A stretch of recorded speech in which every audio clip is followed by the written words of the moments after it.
здесь. Вчера они у нас уже вышли? Нет, сказали же после Нового года у нас только Еще несколько месяцев назад пестро-зеленые и ярко-голубые банкноты явно были в диковинку. Одни хранили наравне с действительно более редкими крымскими и олимпийскими 100-рублевками, другие жаловались на магазины, которые не признавали малознакомые купюры. Что уж говорить, новые деньги сомневались брать даже кассиры крупных федеральных сетей. Но сейчас этакими русскими евро никого не удивишь. Адаптация оборудования в банках России завершается. Приживаемость стопроцентная. Наше все терминальное оборудование, наши банкоматы, устройства самообслуживания готовы в 100% объеме. То есть сейчас мы все технические настройки уже провели, поэтому наше оборудование купюры эти принимает. Единственное, мы проводим донастройку поэтапную нашего оборудования по выдаче купюр. И большинство банкоматов будет эту функцию осуществлять к концу этого года. Как это обычно бывает, с массовым вводом появились и первые подделки. За второй квартал этого года уже 6 фальшивок номиналом 2000 рублей. Но это капля в море. Всего регулятор обнаружил уже 9500 подделок. 200-рублевых банкнот поддельных не выявлено. Подделки были невысокого качества, рассчитаны на невнимательность и, может быть, незнание основных защитных признаков.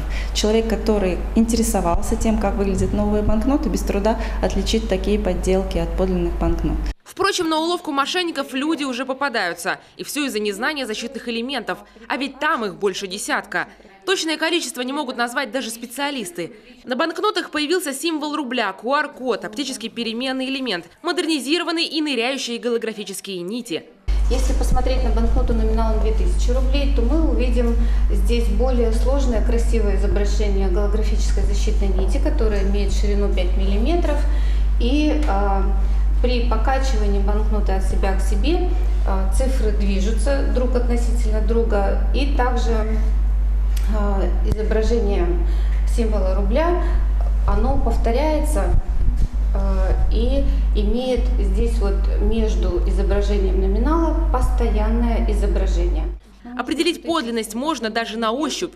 Можно еще дополнительно проверить рельефное изображение, которое есть и на надписи «Билет Банка России», номинале, и на изображениях, которые выполнены по краям банкноты. К чемпионату мира по футболу Банк России выпустил даже мобильное приложение. Карманный помощник подсказывает, на что обратить внимание при проверке. Приложение позволяет распознать банкноту пользователя, определить ее номинал и год модификации и познакомиться с ее признаками подлинности. Если банкнота вызвала подозрение, лучше отнести ее в любой коммерческий банк. Можно даже отправить деньги на бесплатную экспертизу. Купюра окажется подлинной, деньги зачисляются на указанный счет. А если их по-прежнему кто-то откажется принимать, следует обратиться с жалобой в Роспотребнадзор или Банк России. Там обещали наказать отказников.